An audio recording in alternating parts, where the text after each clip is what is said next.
Sorti en France depuis mercredi, Les 4 Fantastiques et le Surfeur d'Argent a déjà rapporté aux États-Unis plus de 130 millions de dollars de recettes. Un succès quasi prévisible.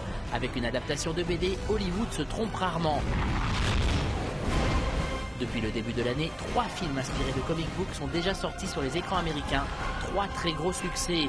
Ghost Rider a empoché 136 millions de dollars, 300 de Zack Snyder, 211 millions et Spider-Man 3, plus de 340 millions.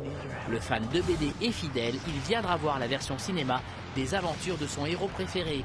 Les studios le savent, ils n'hésitent donc pas à tout faire pour cajoler, dorloter et chouchouter ce public très particulier et de plus en plus puissant. Et pour ce faire, il faut aller à sa rencontre. Hi, welcome to Comic-Con. Le centre des conventions de San Diego est le plus grand des États-Unis. Imaginez 3 aéroports mis bout à bout et vous aurez une idée à peu près correcte de la taille de cette gigantesque construction. Pourtant, le Convention Center semble presque juste pour accueillir les 150 000 participants au Comic-Con, soit la population d'une ville comme Angers.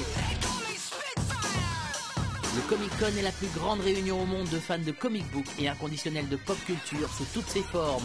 On les appelle fanboys, geeks ou nerds, ils sont la cible numéro 1 d'Hollywood. Dans l'impressionnant hall d'exposition, les studios ont tous leur stand où ils montrent leur dernière bande-annonce et offrent t-shirts et badges au public. Une bonne façon de tester leurs produits auprès de la cible numéro 1. You hear about them at Comic-Con, you might as well check them out, see what they're like. Don't they use us? Yeah, well, why not? Who cares?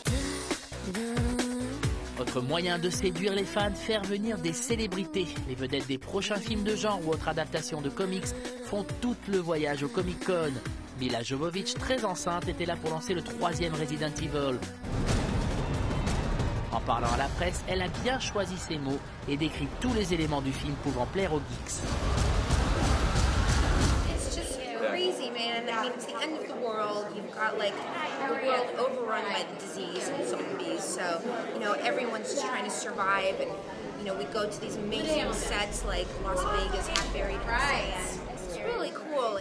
Pour se mettre bien avec les fans, on peut aussi essayer de leur faire croire que l'on est l'un d'entre eux. He is a geek. He's a geek. I'm kind of a dork. Fanboy. But she's a real big nerd. Whatever. Yeah, hear that? Whatever. Et puis il y a la rencontre directe avec le public. Enfin direct, c'est beaucoup dire. Dans une immense salle, 6500 fans sont réunis pour apercevoir parfois de très très loin les vedettes. Et peut-être avoir une chance de leur poser une question.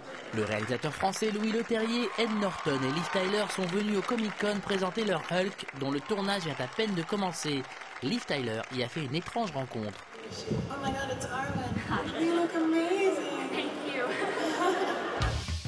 L'importance de la première présentation au Comic-Con est énorme. Jon Favreau vient de terminer le tournage de Iron Man avec Robert Downey Jr. et Gwyneth Paltrow.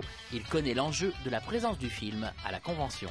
Comic-Con makes or breaks a movie like Iron Man because this is, you know, this is where they know the character. This is where they know what his background is, and they're watching every step you make. They're watching who you cast, how you shoot it, what the suit looks like, what the tone of the story is.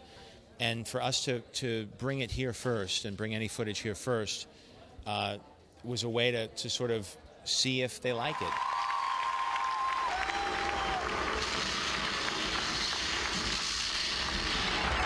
Pour Iron Man, tout s'est bien passé. La bande-annonce a été longuement applaudie par les fans. Un soulagement aussi pour Robert Downey Jr. En quelques images, il a convaincu les geeks qu'il peut être un parfait super-héros.